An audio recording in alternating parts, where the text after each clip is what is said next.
All right, welcome to Matthew 16. Let's get into it. The Pharisees and the Sadducees demand signs. And the Pharisees and Sadducees came in to test him. They asked him to show them a sign from heaven. He answered them, "When it is evening, you say it will be fair weather, for the sky is red. And in the morning, it will be stormy today, for the sky is red and threatening. You know how to interpret the appearance of the sky, but you cannot interpret the signs of these times. An evil and adulterous generation seeks for a sign, but no sign will be given to it except the sign of Jonah." So he left them and departed.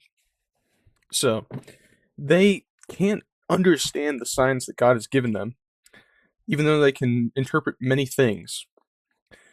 The sign of Jonah, Jonah was put in the belly of the fish for 3 days, and then he came out and pretty much he preached more and preached a lot.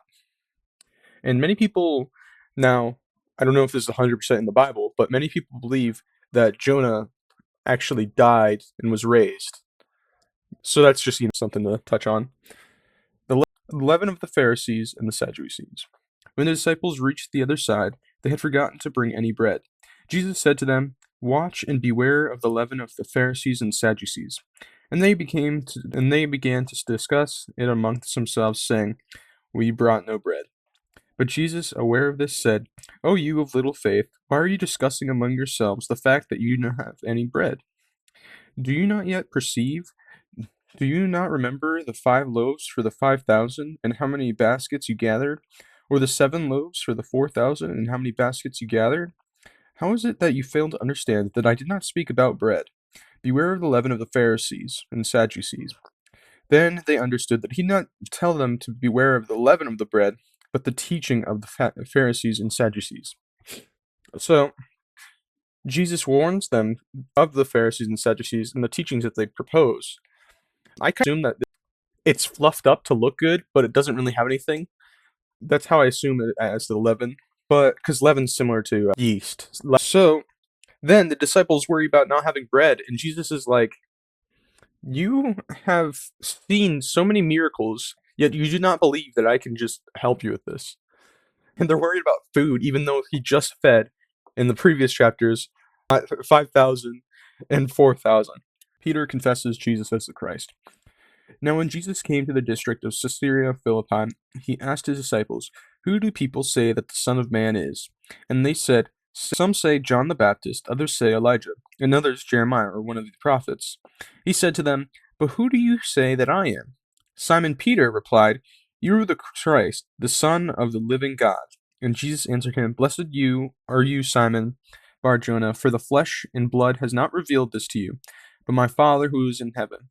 And I tell you, you are Peter, and on this rock I will build my church, and the gates of hell shall not prevail against it.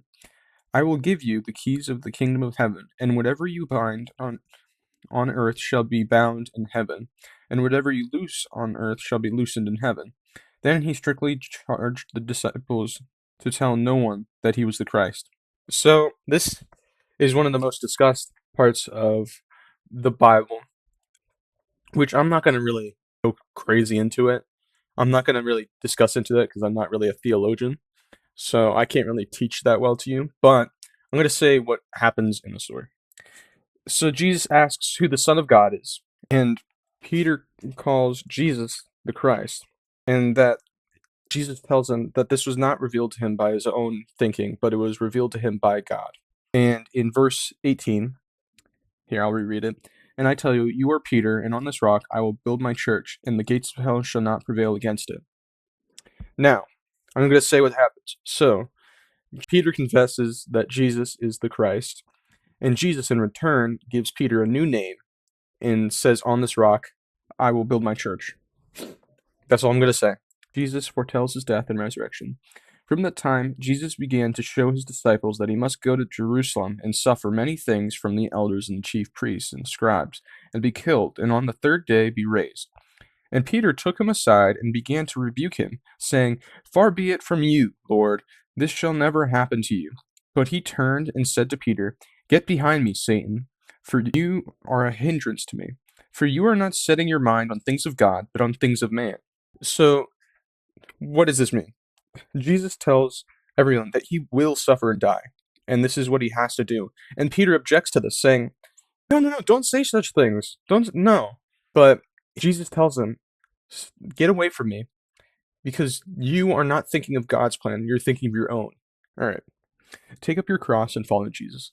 Then Jesus told his disciples, "If anyone would come after me, let him deny himself and take up his cross and follow me.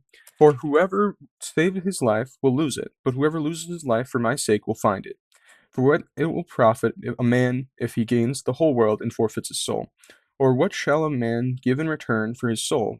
For the Son of Man is going to come with his angels in the glory of his Father, and then he will repay each person according to what he has done. Truly, I say to you, there are some standing here who will not taste death until they see the Son of Man coming into his kingdom." So, sorry, my camera glitched.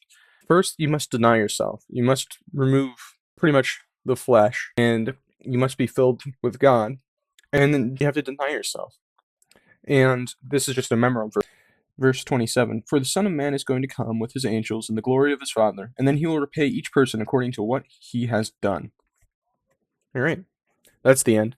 Thank you all for watching. Subscribe. Remember, I have a Discord server, so please join that, and goodbye.